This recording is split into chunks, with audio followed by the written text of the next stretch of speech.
Please stand for the pledge. Pledge allegiance to the flag of the United States of America and to the republic for which it stands, one nation, under God, indivisible, with liberty and justice for all. Have a roll call. Mayor Hassler. Here. Alderman Smith. Alderwoman Johnson. Here. Alderman Donovan. Here. Alderman Jokers. Here. Alderman Eidman. Alderman Rainey. Here. Alderman Prince. Here. Alderwoman Armbruster. Here. Mayor, we have a quorum. Thank you. If I could have approval of the agenda. Motion to approve. Second. All in favor? Thank you. Takes us to our city administrator's report. So item number 4 has been updated on our dump truck. The one truck that we tried to get fixed is just not going to, just not worth it. Besides, we can't get a valve pump to work properly that they have been working on for free at this point, trying to get it to work. To replace it, it's going to be about $7,000, so we just don't think it's worth trying to put it on, get it fixed. So we took another truck, the one we had scheduled for getting a new bed this year.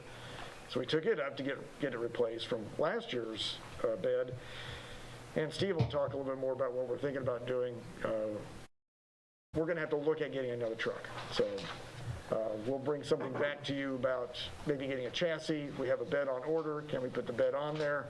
It may be a little complicated, but we may have to dig into our reserves a little bit and rebudget for that so that we have 3 running dump trucks. So where are we at with trucks now? We have 1 running dump truck. We have 1 at Crans getting the bed put on. And when will that be back?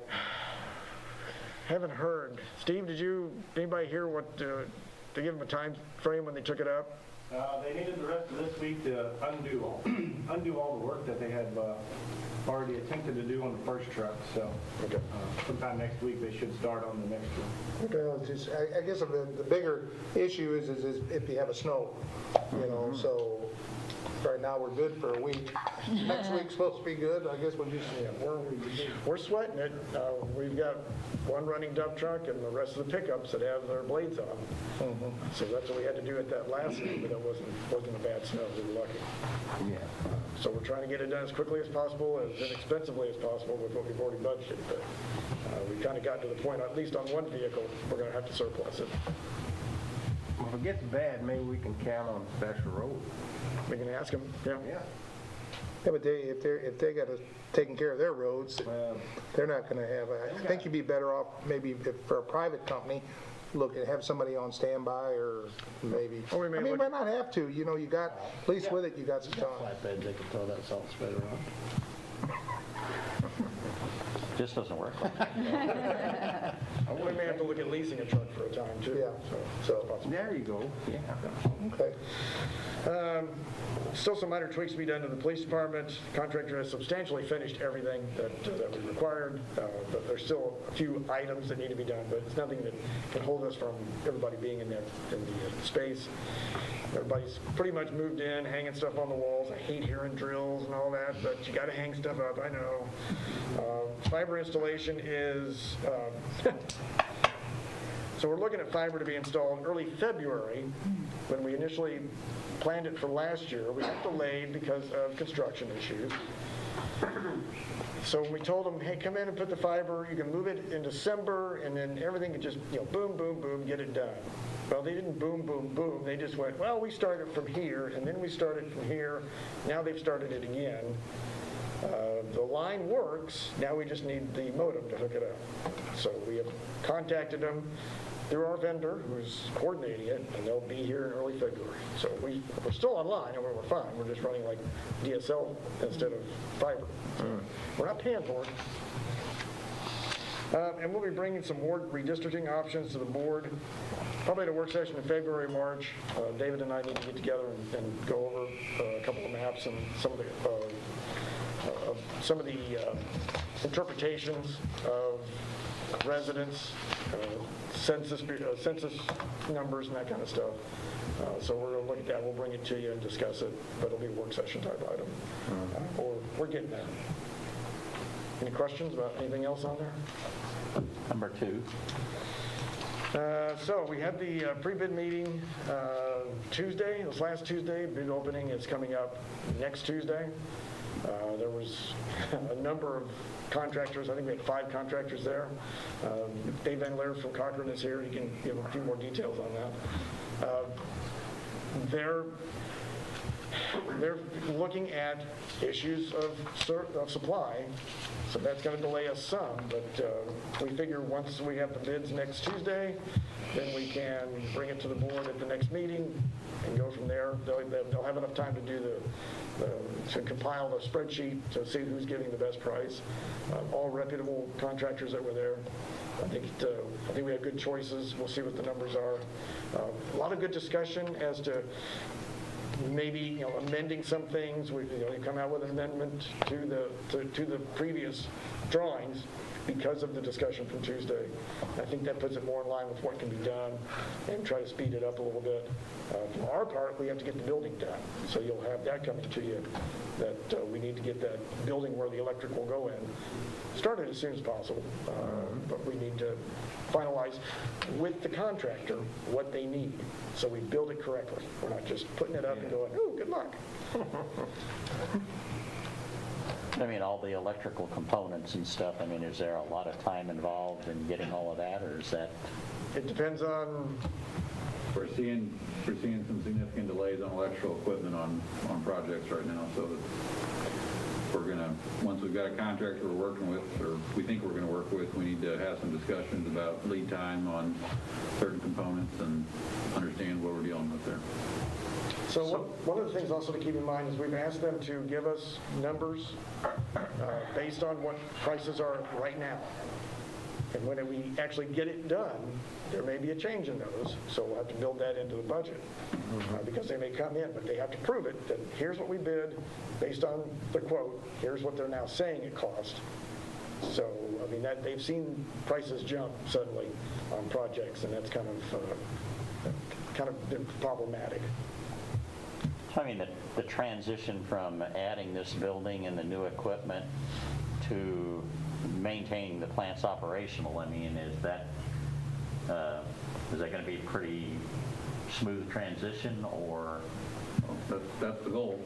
Right. A lot of discussion on that, a lot of talk, and Steve can also give some details because he was at the pre-bid meeting. We're either going to have to borrow, bring in, rent a generator 4 times so that we can run some pumps, and that will help ease the transition from where Citizens needs to remove their electricity now to a different location that they've already planned out that will feed the plant. So that's already been considered. That was some of their discussion, and I think that's played into getting this addendum to the plan so everybody knows that this is going to have to be done, and Steve can start working on finding a generator for that. So we've included Citizens in all those? Yep. Right. Yep. Any other questions? They're going to take us to our staff report. Steve, you're up.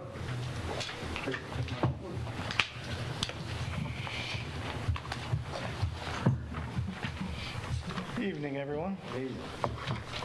So, following up on a couple topics that Happy had mentioned, kind of the same topics that I had. Situation regarding the dump truck. So we've already approved the purchase of the bed that was going to go on the 3rd truck that the city has.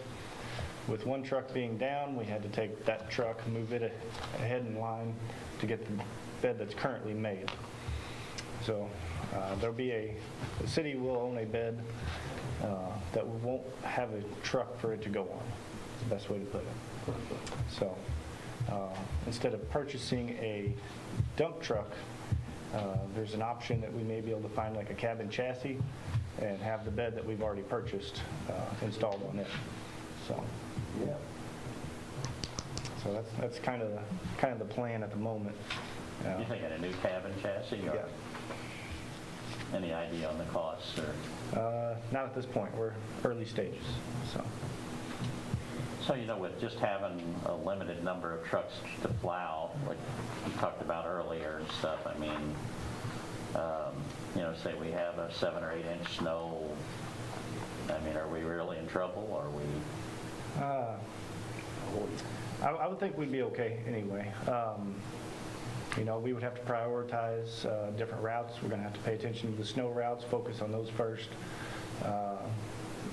Definitely plan intersections and safe routes for town.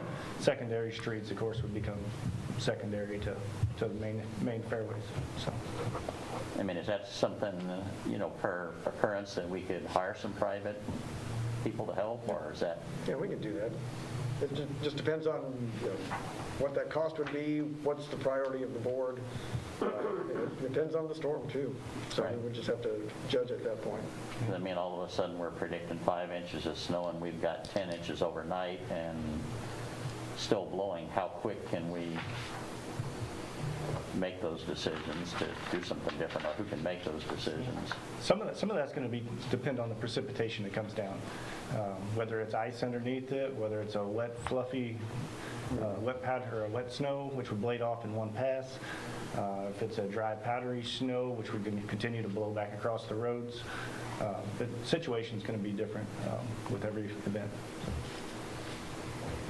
We can always tell the people, if you don't have to go anywhere, do not Yeah, go. if we get 6, 7, 8 inches of snow, I mean, They're not gonna go. Right. Alliance doesn't have any other resources that they could lend us, maybe?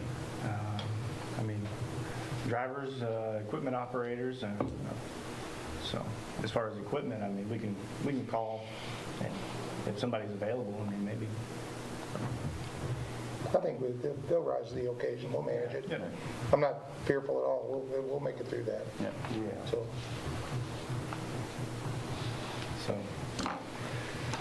So that's the update on the dump truck. Batwing mowers in the shop at John Deere. I think some of you have been briefed on it already. Basically what we're looking at is that mower right now is $90,000 to $100,000. We can currently fix this one hopefully completely for around 10. So it's in the shop. It was the state of disrepair it was in, and that's what it's going to take to get it back going. So it is at a John Deere dealership currently at this time. So. And you think you can get another, how many years out of that mower? I think we can do another 3 to 5 pretty easy. So it'd be well worth the investment. So what do we need to do to fix it?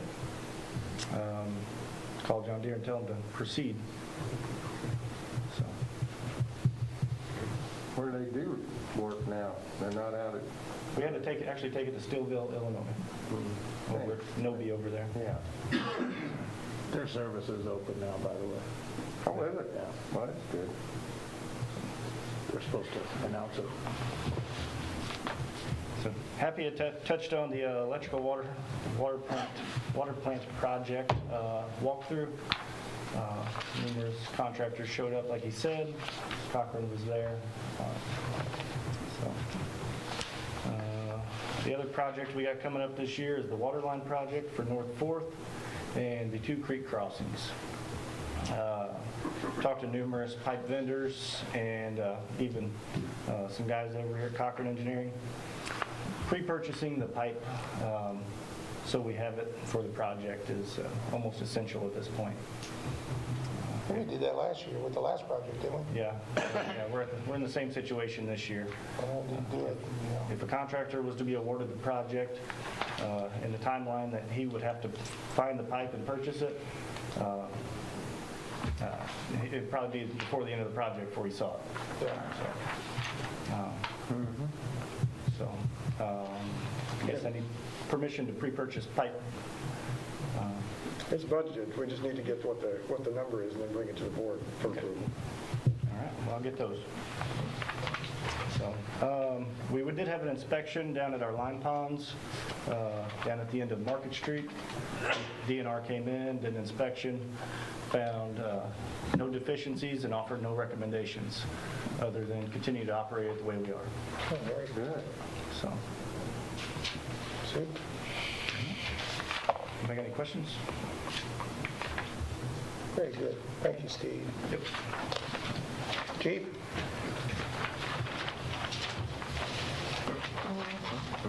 Good evening. Good evening. I'll keep it pretty brief. Our report's there. Everything's rolling right along. Like Happy said, we've all but moved back in.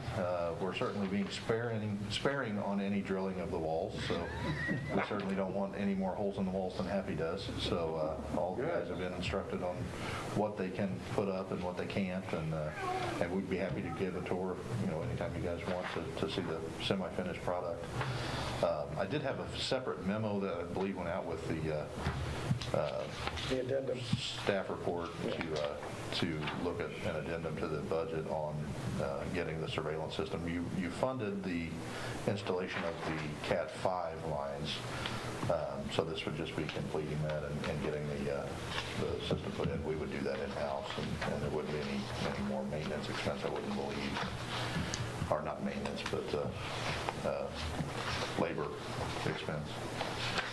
And I'd like to get a feel for the board, and if this is the wrong time and I need to bring it up in a different avenue, that'd be fine. But you guys allowed the personnel that were involved in officer or line of duty injuries to use their sick time to supplement their work comp sometime back. Pete actually used up all of his sick time during that and got the corona a couple weeks ago and has a couple days, just 14 hours I believe, that are unpaid. Our current policy says that they need to use up all of their vacation and everything before anybody can bank any time to them or donate time. I was just going to see if you guys would be okay with bypassing that policy and letting me donate enough sick time just so he doesn't have the unpaid leave on the COVID. So he does have some extra time we're holding over from last year to this year. Not sick time, but vacation time. That's what he would have to use as the holdover vacation time, but up to the board. So I'd certainly be willing to donate the time just to make sure that he doesn't have much of a loss in the money there. So it's just an opinion. I mean, what do we need to, due to the nature of his injury, I think we should, my opinion is do everything we can. Right. Agree with that. Yeah, then that's up to you all to do a voice vote, motion second and voice vote on that, because it's, technically the way the code reads is you have to use up all of your leave time before you can use the extra sick time. But I mean, do we have to resort to somebody donating time, or can we just give him the time? Well, that's up to you, what you want to, if you want to make an I would like to exception. give it to him. I do too. I think, that's a small token for everything he's been through, and, the rest of the officers have had to step up to fill his absence. Asking them to donate their sick time is, I appreciate it, but I don't think we would need to ask him to do that. Let's just do it, and, Yeah. I agree. Under these circumstances. Yeah. 14 hours? Yes. Yeah, Is that essentially a first and second on No, that then? we need a I'll make motion. a I make a motion to, or go ahead, I'll second it, or whatever. yeah, there we go. So we have a first and a motion and a second. All in favor? Aye. Very good. Thank you. I see you got a man back here, huh? Yeah, so only having one meeting in December, a lot has happened. Ashley Bates ended up going back to St. Francis County. It was under good terms. There was no problems there. She just kind of homesick there and missed where she was. So she went back, and then we were able to rehire Griffin Ryan, who's always done a great job for us. He worked on the fire department while he was here, and really had a good rapport, and we kept in contact. He stayed on as a reserve for a little bit, but ended up letting his hours lapse, so he had to come back and retrain, get all of his continuing education hours back. But it was an easy transition once that was completed, and he got the go-ahead from up post. He just walked right back in, and a real brief little refresher on things, and we were super happy to have him back, so it's a really good fit. I spoke with him a little bit when he brought my Yeah, just a good guy, just a real even-mannered kid, so. Yep. So good. Thank you. Anything else? Anything else? Okay. Thank you. Happy update us on the COVID. I don't have any updates, except to say that our daily average is around 30, 36 now still, because they've got so many new cases coming in. So we're just going to keep the mask requirement in place for a time.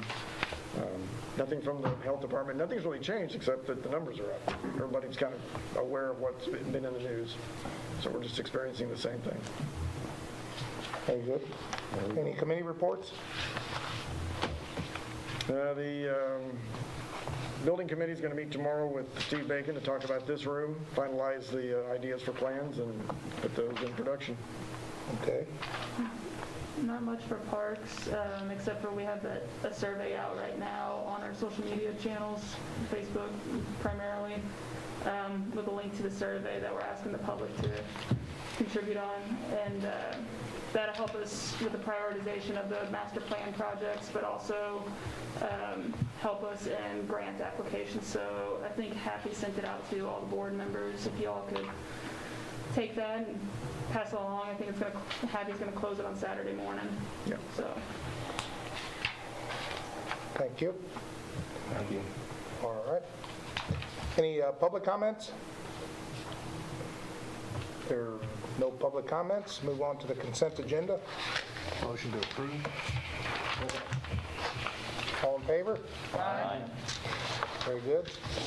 Takes us to old business, the second reading of Bill number 4467, an ordinance authorizing the mayor to execute a proposal for professional services with Cochran Engineering for a 15-year street preventative pavement maintenance plan. Move approval. Second. Have a roll call, please. Alderwoman Johnson. Yes. Alderman Donovan. No. Alderman Jokers. Yes. Alderman Rainey. Yes. Alderman Prince. Yes. Alderwoman Armbruster. Yes. 4 yes, 5 yes, 1 no, 2 absent. Thank you. Bill number 4467 now becomes ordinance 4388. Okay. Takes us to the second reading of Bill number 4468, an ordinance authorizing the mayor to enter into agreement between the city of St. Genevieve and St. Genevieve County for the county to provide 911 dispatching services for the calendar year 2022. Motion to approve. Second. Have a roll call, please. Alderwoman Armbruster. Yes. Alderman Prince. Yes. Alderman Rainey. Yes. Alderman Jokers. Yes. Alderman Donovan. Yes. Alderwoman Johnson. Yes. 6 yes, 0 no's, 2 absent. Bill number 4468 now becomes ordinance 4389. Thank you. Is there any other business? If there's no other business, I will call this meeting adjourned. Good.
Motion to approve.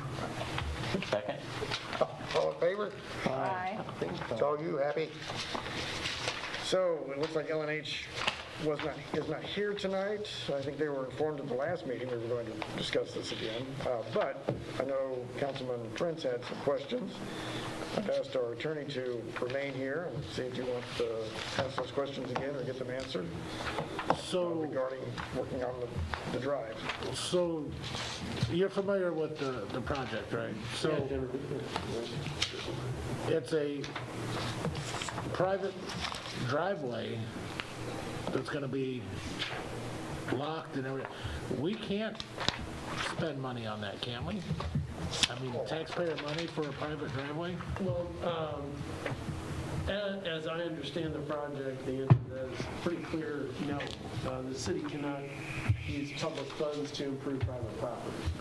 But then the question, and I'm playing devil's advocate here, the question was raised that in the interest of public safety, having that driveway put in would take the traffic off Market Street, which would help save our Market Street that we just repaved a few years ago. But also with the school traffic and all that, keeping those trucks off that street, that it is an interest of the cities to possibly help with the project due to that aspect of it. But that still wouldn't be allowed? Well, I mean, if we made that argument? well, I guess it depends on what was going to be proposed. But generally speaking, if you ask me, can we expend public money to improve a private roadway, the answer is going to be no. Now, whether or not you can make improvements to the intersection, absolutely. To the entranceway, what the city, the public way that the city is responsible for, you can absolutely spend money for that and improve that intersection. But it's my understanding that the request was for some driveway portion for their private improvement to improve their access to the roadway. And generally speaking, you're not going to have that. Now, there are circumstances where you'll see that type of expenditure, such as like TIF developments, and you see that, but that's again public improvements. And so you have the private company putting in a shopping center or whatever the case is, but then the roadways and the infrastructure within that private development becomes public property. So like the streets and the roadways and the culverts and all that ultimately is assumed by the city at some point in those projects. So you're not going to have a private drive that's not going to be a public roadway that's going to be improved or paid for by taxpayer funds generally. Well, then the suggestion was made that the city if I understood it correctly, that the city would take over ownership of the first, 250 feet, was it? So there was a section of 236 feet from the highway to where it would end. I thought it was all the way to the back of that property that they put the road in. Before it tees off one way or the other, they wanted us to take all that. Well, it was 236 linear feet from where you measure it, Highway 61, back to where they were going to sell it as right-of-way to the city. Which we don't really have any need to get if it's only servicing their property. There's no development that can go on either side of it for us to make future plans for. I mean, if it was a road that we could say, well, it's going to help spur development in that area, there's a house on both sides. It's not going to spur any development other than serving the private property that it's already servicing. So there is no public benefit to it other than the public safety part. Yeah, that's the only, the way I understood it was they were actually in that proposal for us to buy that property and then put a road on it. And then I guess we'd name that short section, but it would just go down into their property. It had no access to you're right, the only interest is for public safety and So trucks. we'd be using taxpayer funds to purchase somebody's driveway. Yeah, I didn't think that was fine. I'm glad you asked the question to Mark, because legally, I don't see where you can do it. Well, you know what my concern is up there, and I've driven down through there. I mean, that entrance on Blaine Street out on the 61, there's a pretty good dog leg in there. I mean, I question the fact that it's going to take any traffic off of Market Street, because that's a pretty good incline. I can't see tractor and trailers coming up there. I mean, there is good view. So I think it's going to be a one-way street down off the hill, around back out on Market Street. I mean, that's what they're doing now, but I just... Well, there are improvements at the 61 interchange, so you're looking at wider or longer curves. There are curves, actually, to make that turn. So I think that's what straightens it out a little bit. Right. What's existing will expand. I think there's been some concerns about that, and if we would do anything, on our own property that we already own, that's what I would be interested in doing, because I can't see trucks coming up that hill. I just can't. It's not a good way to go up there and stuff. But you know, truck traffic is kind of tough and stuff when you try to make those turns, and they're in there with 53-foot box vans, you know. But personally myself, I'd be more interested in something at that intersection than trying to buy the whole roadway. But Now, Mark brought it up, and I was talking to Dick Grimmer the other day, and the TIF thing, isn't that still under TIF, that property? It's under TIF, but they're not generating anything. It's not retail sales. The only thing it would be the property tax rate. Yeah. And that's probably not. And the actual property that the driveway is on or the road is on isn't part of the TIF, is it? The main property is, but not the property they acquired after, correct? That was kind of residential. I'd have to look at the map and see what's included. I don't know. I thought just the old loose end property itself was part of the TIF, not any adjacent properties. And even if that property bought property next to it, that's not automatically included in the TIF, is it? No, there's a specific, I don't know the specific area, but the TIF is going to have a legal description for what is within the TIF. And if that property is not in it, there's a process to add it, but you haven't gone through that process. And it's only going to be for another 13 years, I think, because it goes out after that point. Happy, did you get any numbers for just the right-of-way improvement?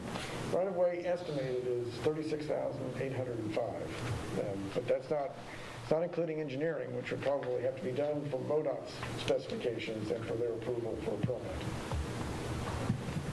So another $10,000 for engineering. so what all does that include? That would be the intersection, widening it,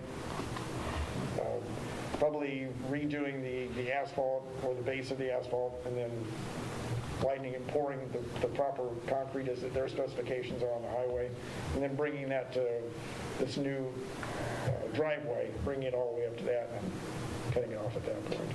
So I mean, when it comes into widening, I mean, is that property acquisition also? And I understand that Mississippi Lime is willing to donate, but I don't have firsthand knowledge of that. But that would be where it would be expanding, is onto their property with that building next to 61. because most of our roadways are just the width of the pavement now, Right. with the exception of some. This is a larger right-of-way because MoDOT has I think a 60-foot right-of-way out there. They're not paved that full amount. And that intersection has a large right-of-way that's connected with Blaine. So it's larger at the intersection, and then it narrows down closer as it moves towards the houses.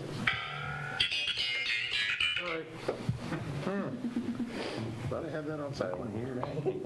So we're still talking 45 to 50,000 to improve the right-of-way. Yeah.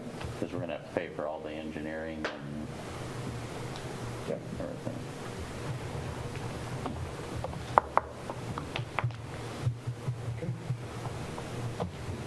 Enough discussion?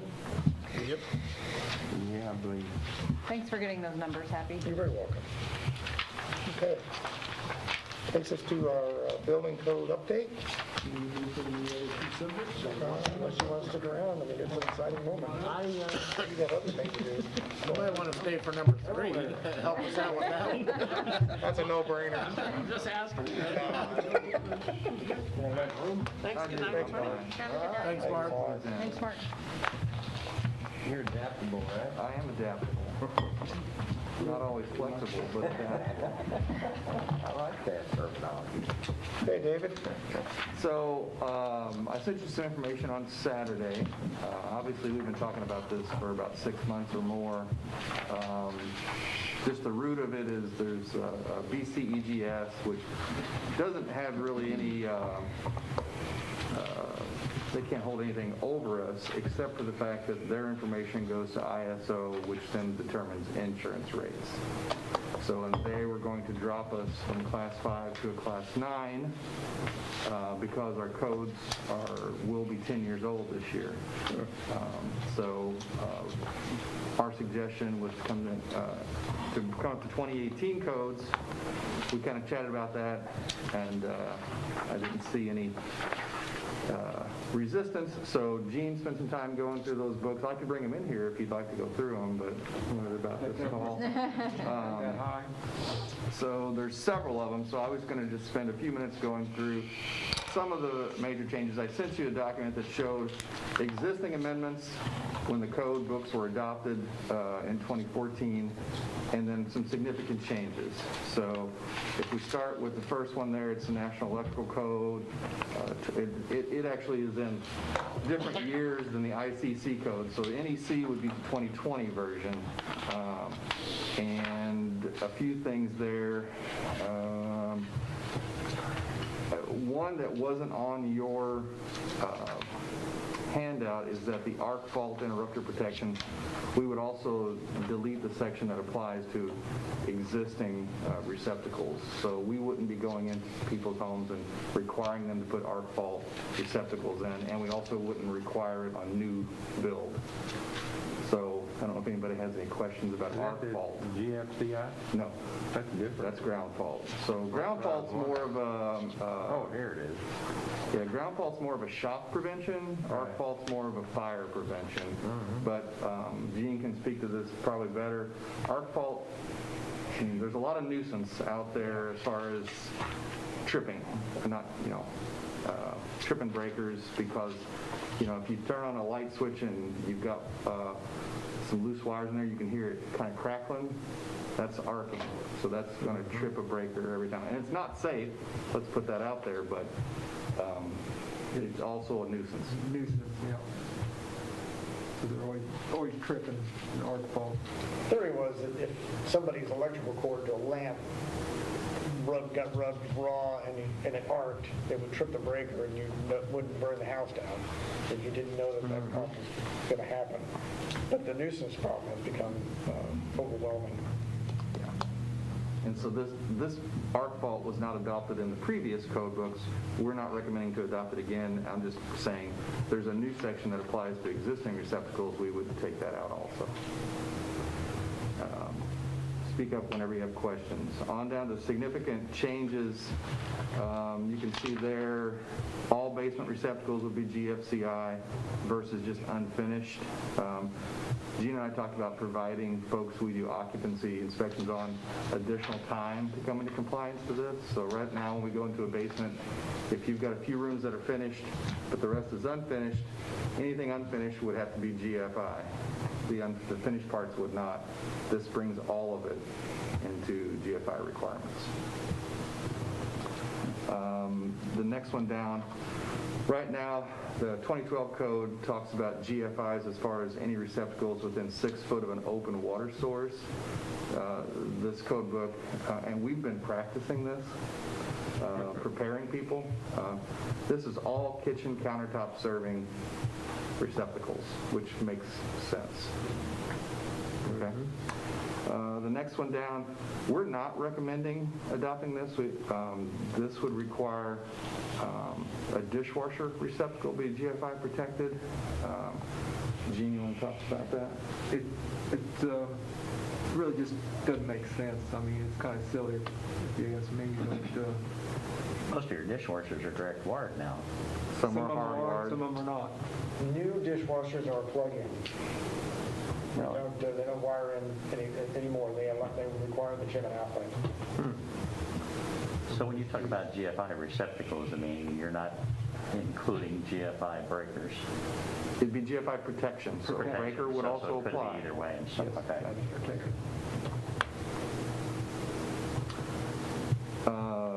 Let's see, that's really all I have to go over on the NEC. So David, how would that work if we're adopting some of the changes but not others? I mean, it's that way in our ordinance right now. So as we adopt the NEC, there would be these amendments that you see listed, plus anything that we decided here tonight. But how would that, I'm sorry, would that still affect our rating, or are they going to see, oh, they've adopted this percentage, so? Once we have an ordinance adopting the 2018 code books, I'm going to send that to the BCEGS, and we go back up to class 5. Okay. Thank you. You're welcome. Sorry to interrupt you. No problem. The IRC there, I don't know if you wanted to discuss the automatic fire sprinkler systems, but that was the IRC. So there's the International Building Code, which applies to every building that's non-residential, and then the residential code, which applies obviously to single family, double, or two-family, and some townhouses. So that's a completely different code for those type buildings. The IRC requires those buildings to have an automatic fire sprinkler system, so every house in town. We take that out and basically adopt what is the Missouri state statute, that the developer has to offer that to the homeowner, and if they so choose, then it has to follow these certain guidelines.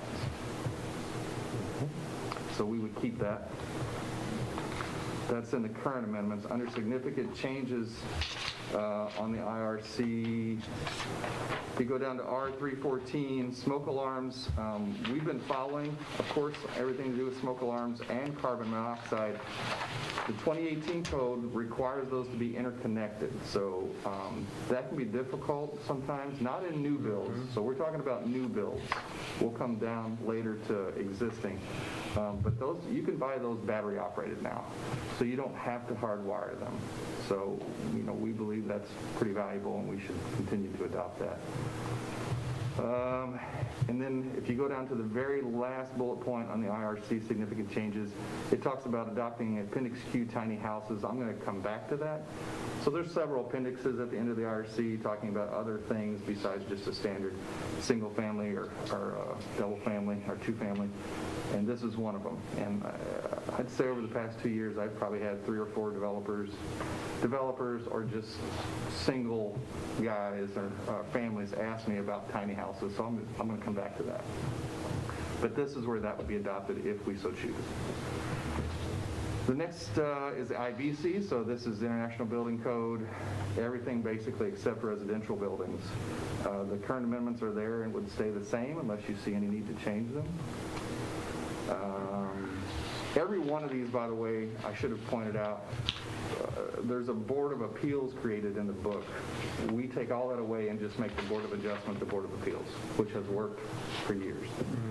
And then we also delete, we have the, according to the books we adopt, we have the right of entry onto property, which I would suggest keeping. It also gives the right of entry into buildings. That is all deleted, and I would suggest keeping that deleted. So we're not allowed to go into buildings just to check on your receptacles or whatever you need. Okay? Good. Significant changes on the IBC. A lot of these are just some clarifications. That first one there being a prime example, the addition of a lodging house to the residential occupancy. We've been practicing that to begin with. So if you have a house that has 5 or 6 people who live in it, it's kind of an institutional use. That's a residential use. Okay. The next one down, storm shelter requirements. So there are several municipalities who add when economically feasible to this.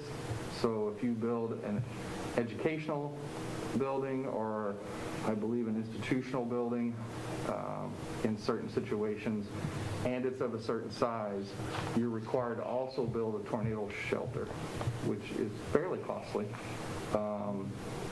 This would make that, would add the term when economically feasible to that. We would define economically feasible as no more than 20% of the base cost. I meant to ask you the question what Jefferson County did in this situation, but that was my suggestion. Jefferson County didn't, this wasn't included in the code books when I was there, so they didn't have any consideration. The thought process is started with Joplin, again came up with Moore, Oklahoma, and now with the Amazon distribution center, what happened there. And that's why this is now in the code. So yeah, some of the cities are making amendments because of the cost, but now you're judging is life preservation or life safety less or more important depending upon the use, or what kind of parameters do we need to put on it? That was our suggestion. Okay. Significant changes under, where we're still under IBC. That's really it, considering the things I was going to bring up on that portion. Next one down is the existing building code. So there's a building code that applies to you buy a building and you want to change the occupancy or the use of it. Then sometimes you want to take a grocery store and make it into a museum that has some new requirements. That's what this book deals with. We would add the the significant change is the carbon monoxide detection is added as it is above. So now they would have to have, if they have gas-fired appliances, attached garage, things of that nature, they would have to have carbon monoxide detection. And if they had to have more than one detector, they would have to be interconnected. Again, that used to mean hard wiring, and that could mean some heavy-duty work in an existing building, but now you can buy battery-operated. They're, instead of $15 for a carbon monoxide, you're talking $30 or $35. So they're wireless. Yes. That was it that I was going to discuss on the IEBC. The next one down is the International Fire Code. Only thing I have to mention there is under key boxes, that's where the key box section comes in. We delete the section that's currently in the IFC and adopted our own.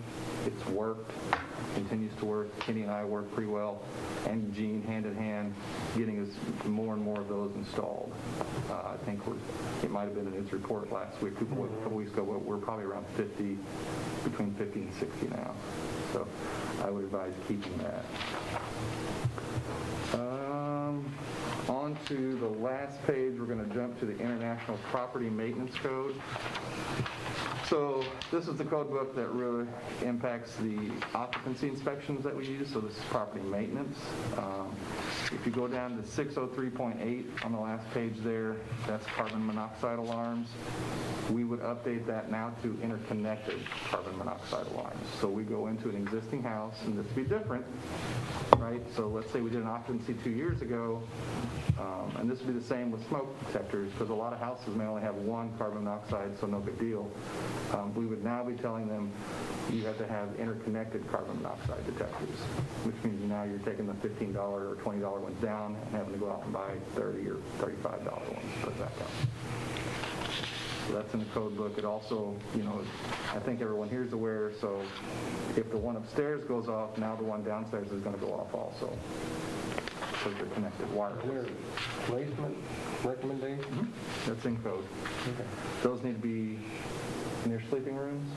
And one outside the bedroom, yes, in the hallway. CO or smoke? Because CO, I thought, just had to be on the different levels. I think CO is what I'm talking about, near sleeping rooms on different levels. Smoke detectors now have to be in bedrooms and other places, but inside each bedroom. The last one there, 605.2, that has to do with GFCI protection on receptacles. We would update that to what we talked about earlier.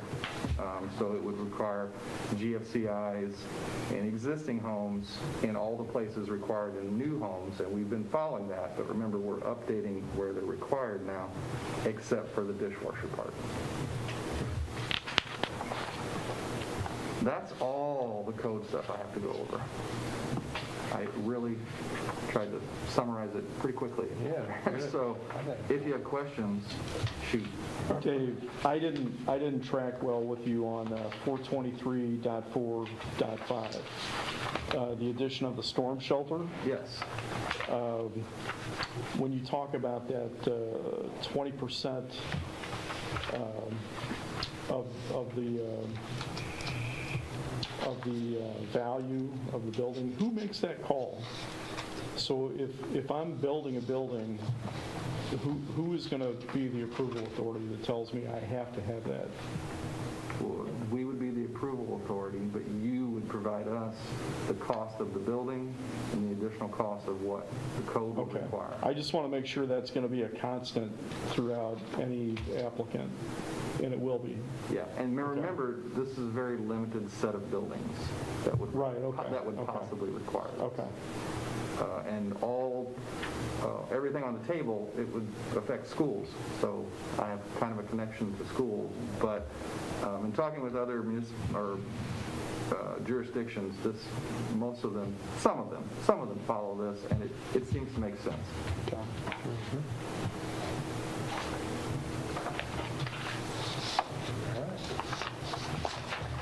David, there's a few things that we've discussed tonight is clearly going to have a financial impact when people have occupancy inspections.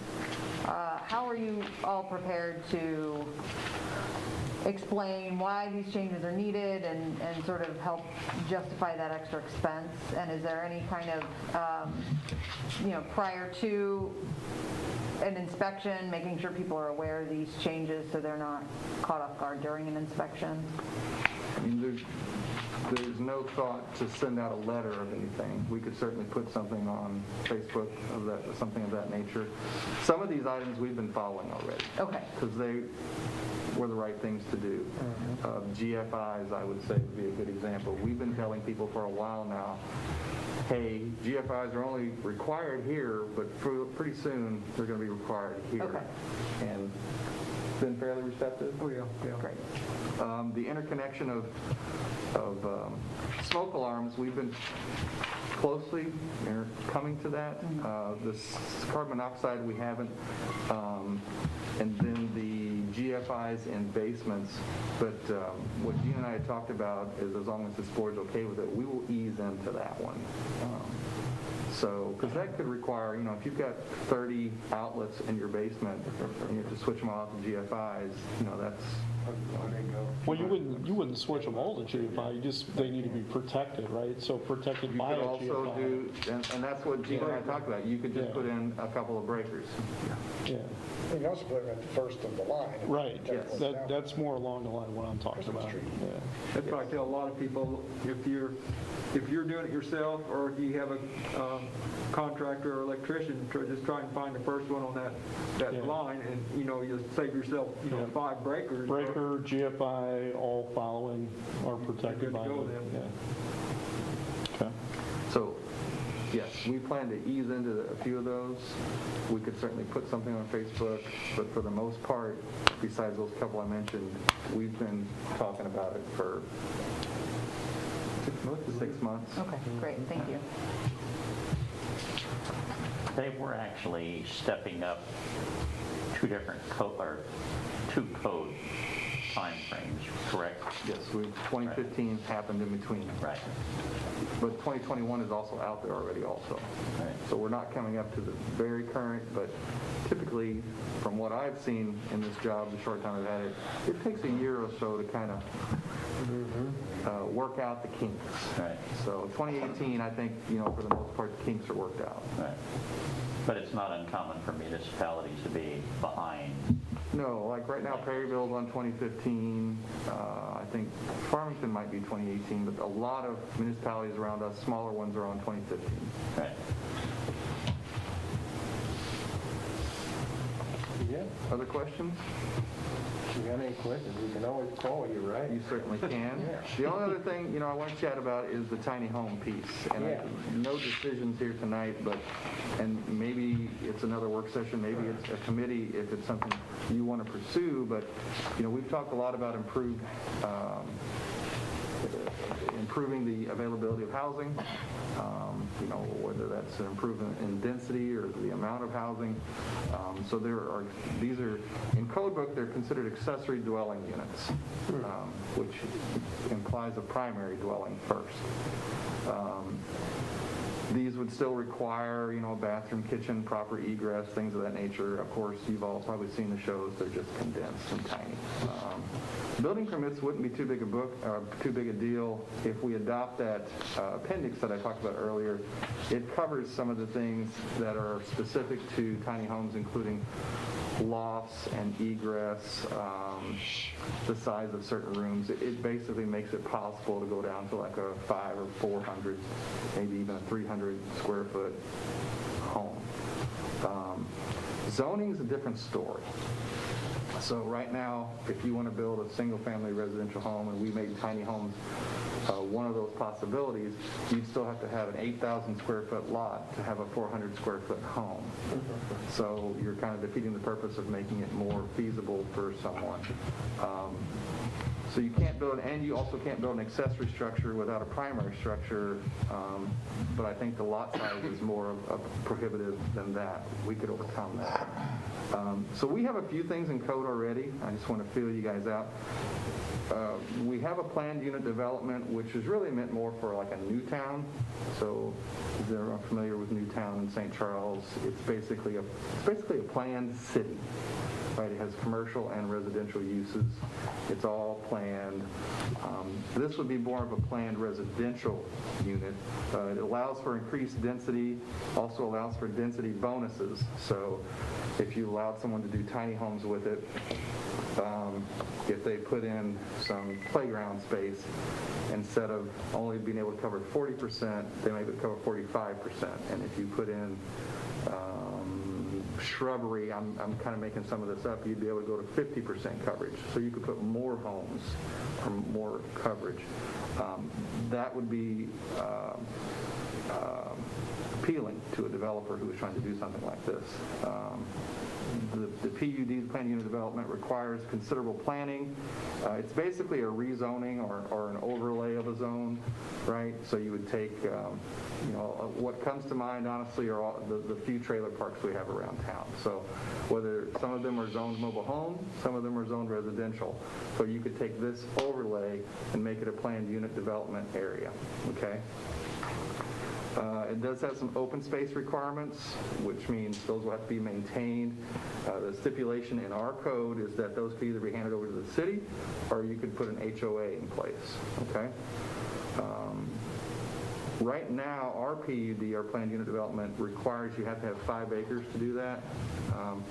The 3 or 4 areas of trailer park, mobile home park that we have, 2 of them are 5 acres or more, 2 are not. They're more like 1.5 to 2.5 acres. So something to think about. We could also add a stipulation to the planned unit development that would allow the Board of Aldermen to waive that size restriction based on the submittal of a good plan. That's one option, if it's even something you want to consider. We also have a stipulation in our special use permit called the community unit plan. So if you remember, special use lists all these things that you can do with special use, okay? There's one called a community unit plan, which is really a scaled down planned unit development, okay? It allows for residential and commercial uses, but in my mind, this is all residential, okay? There aren't stores and theaters and things of that nature. But it's basically a scaled down with no size requirements. It does require larger lot sizes equal to the existing district, but that could be lower. In other words, you can come in, ask for a special use permit.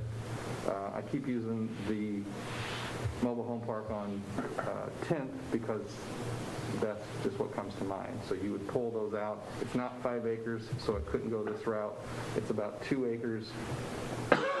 So you'd have to come up with a plan. Currently, you could still only build a tiny home within those restrictions on every 7,500 square foot. Within that, what would that be, about 80,000 square feet.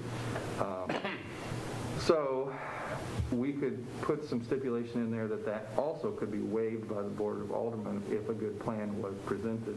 In other words, if you go to a mobile home park ordinance right now, you have to keep 20 foot between trailers, 20 foot from property lines, 20 foot from other things.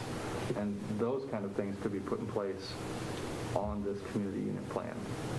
That was option 2. So 1 is planned unit development, 2 is maybe tweaking the special use permit community unit plan option. The last one is you could just add tiny homes into the mobile home district zoning. So minimum lot size right now is basically 4,500 per mobile home, because obviously those are acres big, but it's about 4,500, 4,000 to 5,000 square feet around each mobile home.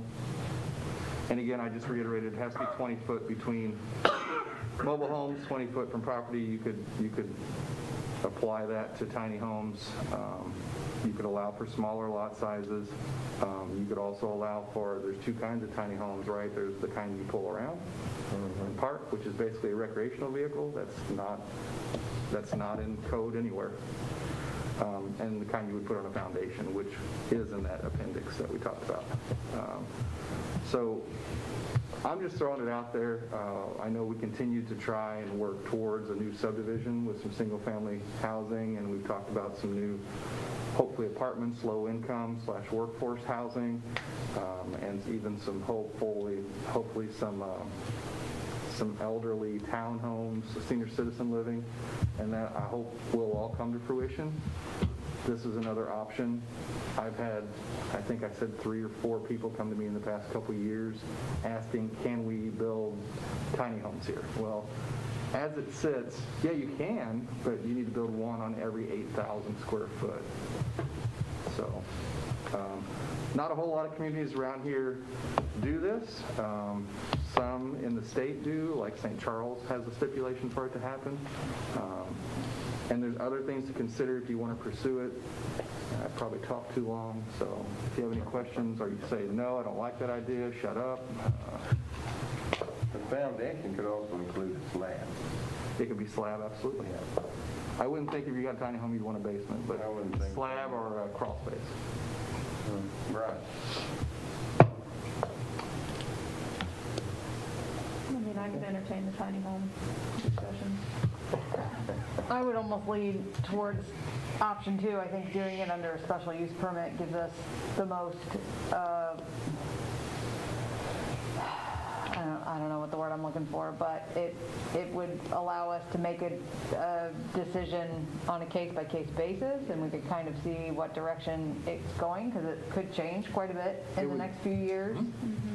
And it would sort of allow us to figure out what works for us on something that's so new. What you have is negotiation power, so that you can, it's a give and take between you and the developer. That's what you have with those special use permits. Is, I want to do this, great, we need for you to do this, well, I'll do this, and it's a back and forth, coming up with the best plan. The biggest problem I've seen with those tiny homes is egress. You know, there's very little egress other than the entrance door. I mean, as compared to normal residential, one in every bedroom. I mean, those lofts in those tiny homes. So if we choose to, and I feel like there hasn't been any, resistance to that, adopt that Appendix Q, it requires that if you have a loft of a certain size, you also have to have emergency egress out the roof. And then it requires a certain size for that door and things of that nature.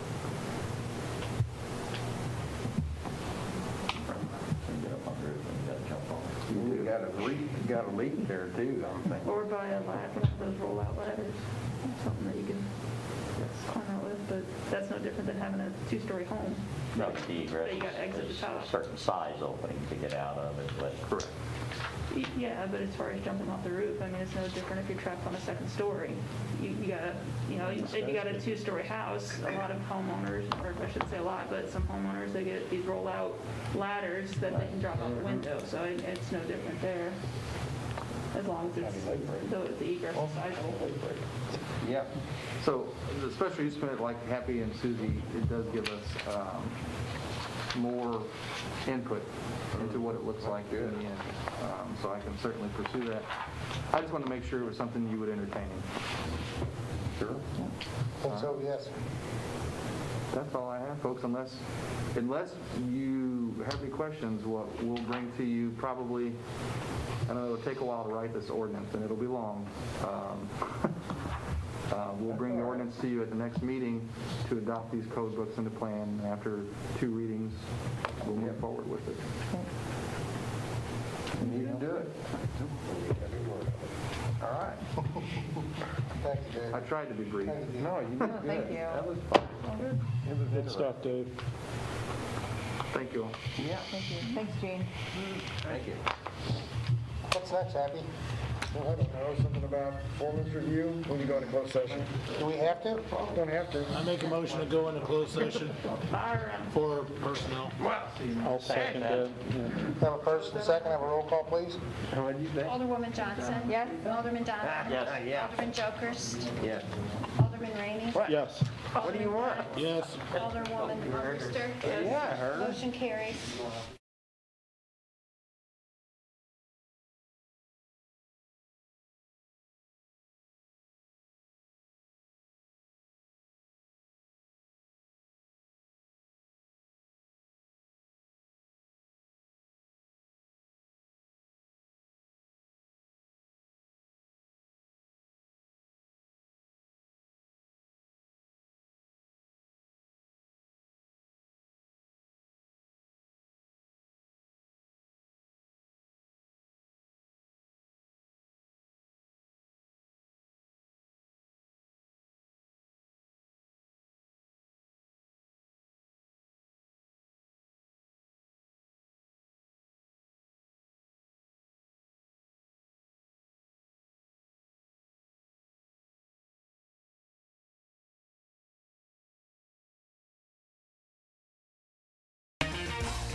We're out of closed session, we're gonna let Mark know that. Yeah, we're just, yeah, so but there's no other, we're gonna open the doors. That was the closed.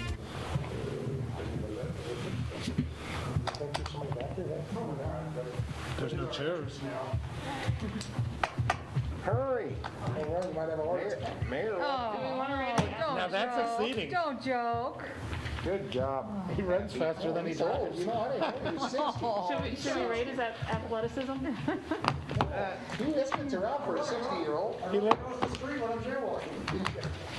Good idea. He looks like one of those little wiener dogs, though. So with that, we'll, I won't put that in a minute. Thank you. we'll Please adjourn do. our work session. Thank you. So really, are you retiring?